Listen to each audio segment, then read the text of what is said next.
Primeiramente, bom dia, boa tarde ou boa noite ao professor Dr. Igor Nasser. Esta é uma apresentação composta pelas acadêmicas Maria Vitória Matos Messias, Mariana Rodrigues de Oliveira e Mariana Mota dos Santos, da turma 4 do curso de Medicina da Universidade Estadual de Roraima.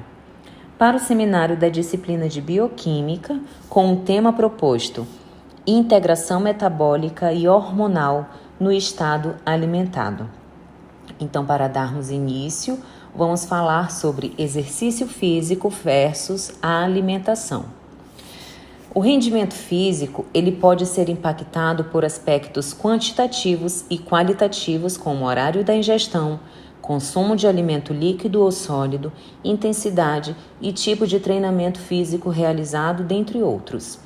O estado nutricional e a disponibilidade energética é um fator determinante no rendimento durante o exercício, mesmo antes de começarmos a atividade.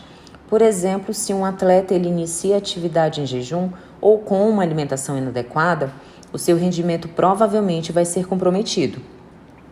Entretanto, se esse mesmo atleta ele começa o exercício com a sua capacidade máxima de trabalho, ou seja, se ele se alimentou e treinou da melhor maneira possível, mesmo assim pode ver a sua performance diminuir caso não ingira carboidratos durante a atividade. Uma alimentação pós-exercício deficiente em nutrientes pode comprometer a próxima sessão de treino ou até mesmo a competição. Então, nesse sentido, podemos concluir que é de fundamental importância as características fisiológicas do exercício, pois esse irá impactar diretamente no planejamento da alimentação antes, durante e após o treino e das competições também. Após uma refeição regular, os níveis de glicose sanguínea aumentam e, de uma forma geral, alcançam um pico máximo em torno de 30 minutos após a refeição, onde chamaremos de estado alimentado. Após esse período, sob condições fisiológicas normais, a concentração de glicose tende a decrescer em função da sua captação pelos tecidos periféricos, como o músculo esquelético e o tecido adiposo. Em paralelo ao aumento da concentração de glicose sanguínea, a secreção de insulina pelas células pancreáticas. A elevação deste hormônio tem como objetivo estimular o consumo de glicose pelos tecidos insulino-dependentes, como o músculo e o tecido adiposo branco, contribuindo para a restauração da glicemia. O fígado, ele é o primeiro órgão a captar a glicose devido à sua localização anatomicamente privilegiada, e embora a insulina não estimule a captação de glicose por este tecido, ela exerce uma série de estímulos importantes no período absortivo no fígado. No período de absorção, no caso, na ingestão de nutrientes, o fígado e o músculo, eles sintetizam glicogênio. O fígado ele vai usar aminoácidos, lipídios e o triglicerol e armazena em células adiposas, onde também a maior parte da glicose é retida no fígado, e o conteúdo de glicogênio ela se eleva de 70 a 120 gramas em média. Já no período de pós-absorção, seria no intervalo entre as refeições, o fígado ele usa aminoácidos musculares para fazer e exportar a glicose. Ocorre a quebra de triacilglicerol e o glicerol ele já vai ser utilizado para a síntese de glicose e os ácidos graxos usados pelo fígado e músculo. Cada tecido do corpo humano tem uma função especializada que vai refletir na sua anatomia e atividade metabólica. O músculo esquelético ele permite um movimento direcionado. O tecido adiposo armazena e distribui energia na forma de gordura. E o cérebro, as células bombeiam íons através das suas membranas plasmáticas para produzir sinais elétricos. O fígado ele tem um papel central de processamento e distribuição no metabolismo e abastece também todos os órgãos e tecidos. Em síntese, abordaremos um pouco da visão do trabalho metabólico, levando em conta as transformações de carboidratos, aminoácidos e gorduras no fígado dos mamíferos. O fígado processa e distribui os nutrientes. Durante a digestão, os nutrientes eles sofrem hidrólise enzimática em seus constituintes mais simples. Essa degradação ela é necessária porque as células epiteliais que revestem o lume intestinal absorvem somente moléculas pequenas. Após serem absorvidos, muitos açúcares e aminoácidos eles passam das células do epitélio intestinal para os capilares sanguíneos, sendo transportados para o fígado pela corrente sanguínea. A veia porta é a via direta dos órgãos digestivos para o fígado. Por isso, esse órgão é o primeiro a ter acesso aos nutrientes ingeridos. Os hepatócitos, eles transformam os nutrientes em combustíveis e precursores necessários para outros tecidos e o exportam pelo sangue. O fígado tem notável flexibilidade metabólica.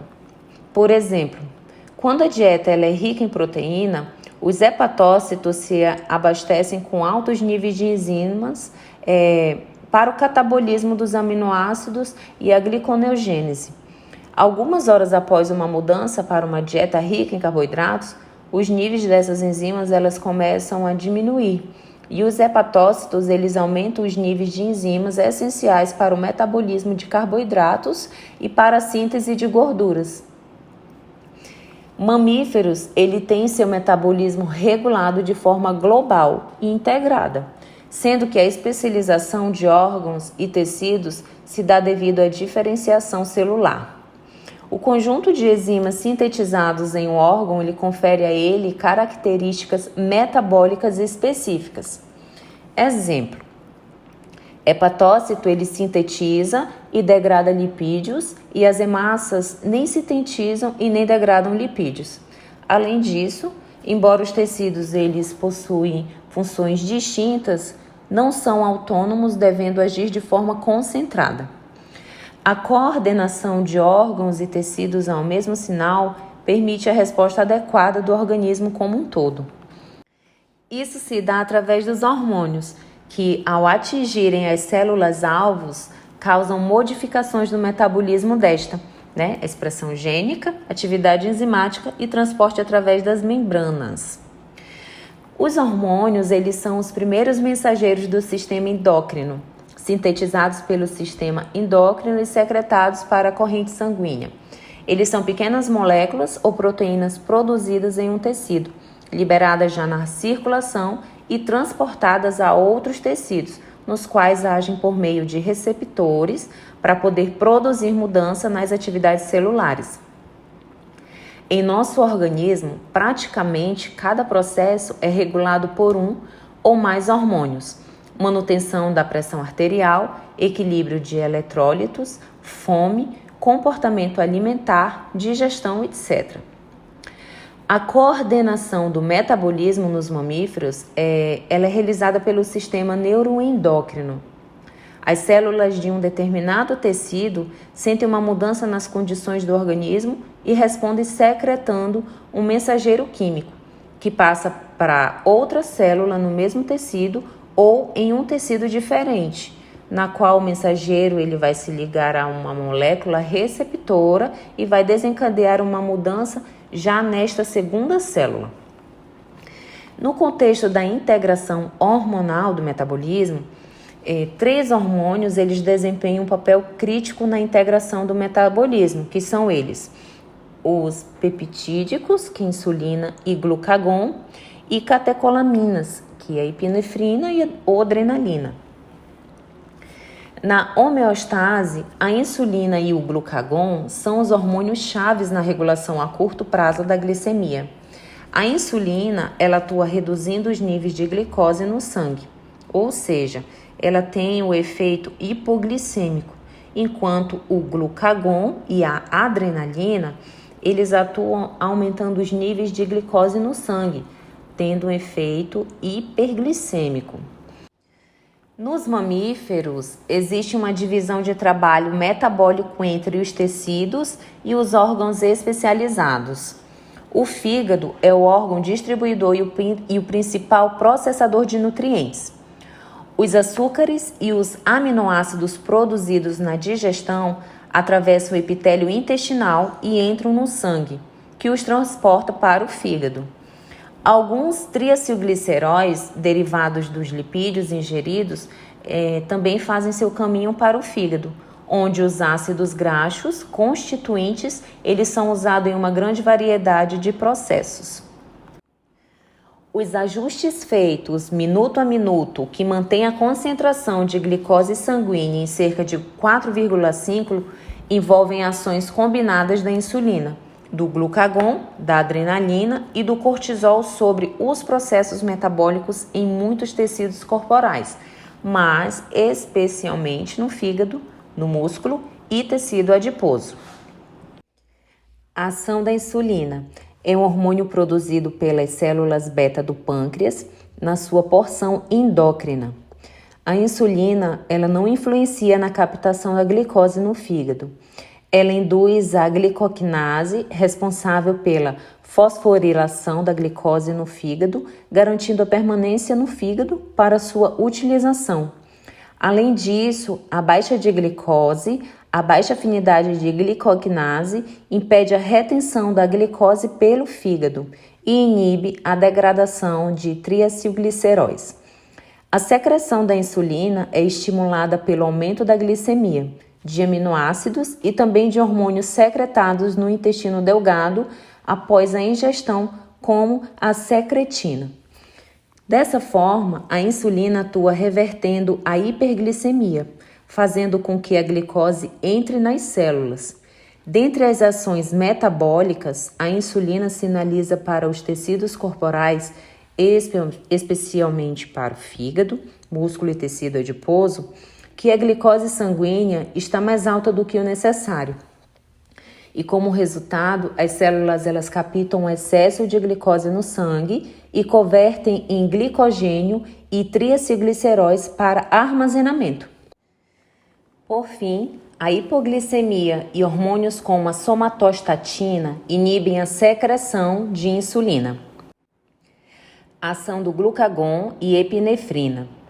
Esses hormônios agem prevenindo a hipoglicemia de jejum e, junto com a dopamina, são conhecidos como catecolaminas. Também são sintetizados por neurônios autonômicos, os neurotransmissores. Ambos os hormônios estimulam a degradação de triacilgliceróis, glucagon, tecido adiposo, e epinefrina, o músculo. Geralmente, os valores normais da glicemia são de 70 a 99 mg por dl. Quando os mesmos estão próximos ou abaixo de 70, esses hormônios eles são estimulados para que o organismo não entre em um quadro de hipoglicemia. O glucagon ele é produzido pelas células alfa do pâncreas e secretado quando os níveis de glicose sanguínea diminuem. Atua no fígado, promovendo a glicogenólise e estimulando a gliconeogênese. O papel principal é aumentar a exportação da glicose pelo fígado, aumentando a glicemia. Já a adrenalina, ela é produzida na medula adrenal e secretada ante estímulos de estresse, exercícios prolongados e traumas. Liberada no sangue para preparar os músculos, os pulmões e o coração para um grande aumento de atividade. Atua estimulando a glicogenólise no músculo e fígado e a lipólise no tecido adiposo e também facilita a oxigenação de músculos voluntários, contração dos músculos lisos dos vasos abdominais, desvia sangue para o músculo esquelético, aumenta a força e frequência cardíaca. É uma coadjuvante à ação do glucagon e se opondo à ação da insulina. Logo após uma refeição rica em calorias, a glicose, os ácidos graxos e os aminoácidos, eles entram no fígado. A insulina, liberada em resposta à hiperglicemia, estimula a captação do açúcar pelos tecidos. Parte da glicose ela é exportada para o cérebro, para as suas necessidades energéticas e parte para os tecidos adiposo e muscular. No fígado, o excesso de glicose é oxidado a acetil-CoA, que é usada na síntese de ácidos graxos, que são exportados como TAG em VLDL para os tecidos adiposo e muscular. O NADPH necessário para a síntese de lipídios é obtido pela oxidação da glicose na via das pentoses fosfato. O excesso de aminoácidos é convertido em piruvato e acetil-CoA, também usados para a síntese de lipídios. As gorduras da dieta se deslocam na forma de quilomicra, via sistema linfático, do intestino para o músculo e o tecido adiposo. Portanto, a insulina opõe-se a níveis altos de glicose sanguínea.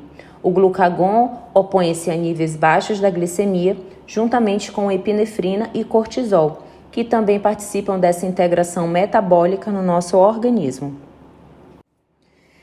Essa rede metabólica complexa confere ao organismo uma propriedade importante, que é a capacidade de adaptação frente a diferentes situações de estresse e alterações em um ou mais componentes dessa integração.